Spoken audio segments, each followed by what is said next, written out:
স্বামীর অত্যাচারে অতিষ্ঠ এক গৃহবধূ ঘটনার বিবরণে জানা যায়, কৈলাসহর পশ্চিম চণ্ডীপুর আক্তাপাড়া এলাকার বাসিন্দা শিবুরানী দাস নামে এক মহিলাকে বিগত কয়েক বছর পূর্বে ধলাই জেলার পূর্ব মাসদি এলাকার বাসিন্দা নান্টু সুমের ছেলে সুমন বিবাহ করে। বিয়ের পর থেকেই কারণে অকারণে সুমন এবং তার স্ত্রীর পরিবারের লোকেরা স্ত্রীর উপর অমানবিক নির্যাতন চালাতো শিবুরানী দাসের উপর। এই নিয়ে ওই এলাকায় একাধিকবার সালিশ সভা হলেও কাজের কাজ কিছুই হয়নি। অভিযোগ, গত দুর্গাপূজার আগে বাড়ি থেকে বের হয়ে শিবুরানী দাসকে এরপর শিবুরানী দাস তার নিজ বাপের বাড়িতে চলে আসেন এবং সুমন সহ তার পরিবারের লোকদের বিরুদ্ধে মনু থানায় লিখিত আকারে অভিযোগ দায়ের করেন শিবুরানী দাস। পাশাপাশি শিবুরানী দাস সুষ্ঠু বিচারের দাবিতে আজ সংবাদ মাধ্যমে দ্বারস্থ হন। তিনি সংবাদ মাধ্যমকে জানান, সুমন পূর্বেও বিয়ে করেছিল, কিন্তু শিবুরানী দাসকে বিয়ে করার পূর্বে শিবুরানী দাসের কাছে তা সম্পূর্ণ গোপন রাখে সুমন। এখন দেখার বিষয় হলো পুলিশ প্রশাসন তদন্তক্রমে কী ভূমিকা গ্রহণ করে, সেদিকে তাকিয়ে রয়েছে সবাই। কৈলাসহর থেকে শুভঙ্কর দাসের রিপোর্ট, স্টার ত্রিপুরা। চুরি ডাকাতি করছে, অনেক কিছু করছে। সেটি আগে বিবাহ করছিল? হ্যাঁ, বিয়া করছিল মনু পার্কিং এর। কেন আপনারা কইছিল না এটা? না, কইছে না।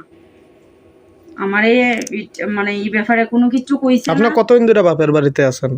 বাপের বাড়িতে অক্ষণ তো পূজার আগে আইছি, ফিটে ওটা খাইয়া হসপিটাল ভর্তি আসলাম মনু। এখান থেকে প্রথম পূজার দিন আমি এখানে আইছি যে, আর গেছি না। এর মধ্যে একদিন গিয়া কেস টেস করে পুলিশ লিয়ে গেছিলাম। এরপরে তারা গিয়া দেখি আমার ঘরে বাসন টিকা দইরা, লেপ টিকা দইরা, মানে কোনো জিনিস মানে কিচ্ছু নাই। সব আমার বাপের বাড়ির থেকে আমি বাসন দাও টাও ফাটা ওটা সব লইয়া গেছি, কিচ্ছু ঘরের মধ্যে নাই। তাইলে তো আমি বুঝতে মানে পুরা পরিষ্কার বুঝতে পারলাম যে একটা যে কোনো সংসারে করতেছে। এটা তো বুঝার আর কোনো কিছু বাকি রয়েছে না। নাইলে আমার এত বছরের মধ্যে আমার জিনিস ঘর থেকে গেছে না, সালটা পর্যন্ত নাই। গড়িতে সাল ভাঙায় তুই ইসলাম, সালও নাই। মিলও আমার সাক্ষী আছে, আমি সাল ভাঙায় তুই ইসলাম। ঘরের সালও নাই, কোনো বাসন নাই, বিছনা নাই, শুধু খাট দুইটা হইরা দিছে। আর কোনো কিছু নাই যে আমি যে এখানে খাইতাম থাকতাম। তারা বাড়ির সবাই সহযোগিতা কইরা তারে এখান থেকে সরাইছে।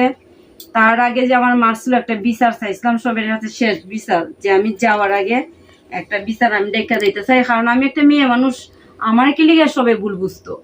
আমার তো কোনো ভুল নাই দিকে তো আমি সবের কাছে দরজা যাই, ফিটা খাইলেও সবের দরজা যাই, বকলেও সবের দরজা যাই, মারলো। আমি একটা মেয়ে মানুষ, আমি তো একটা ছেলের ঘরে তো গিয়ে আমি থাকতে পারতাম না।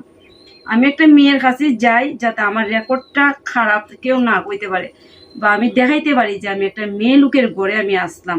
রাত তুই খাটাই আর দিনই খাটাই, একটা মেয়ে লোকের ঘরে আমি আসলাম।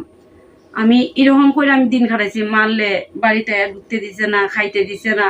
তারপরে একটু ঠান্ডা হইলে আবার বাড়িতে এসেছি, আবার পিঠা খাইছি, যাতে আমি সংসার থেকে কোনোদিন ওই সংসারে গেছি যখন আমি আওয়ার লেগে গেছি না, আমি থাকার লেগে গেছি। কিন্তু আমার যখন তারা সবে মিলা থাকতে দিল না, আমি সবের প্রতিবাদ চাই। সবাই মানে একটা ছেলের সন্তানদের সবে ভালো ভালো সুযোগ দেয়, ভালো একটা কথা হয়। তার বাবার নাম কি? তার বাবার নাম হইছে নান্টু সুম। ঠিক আছে। তার মার নাম জানেন? গীতা সুম।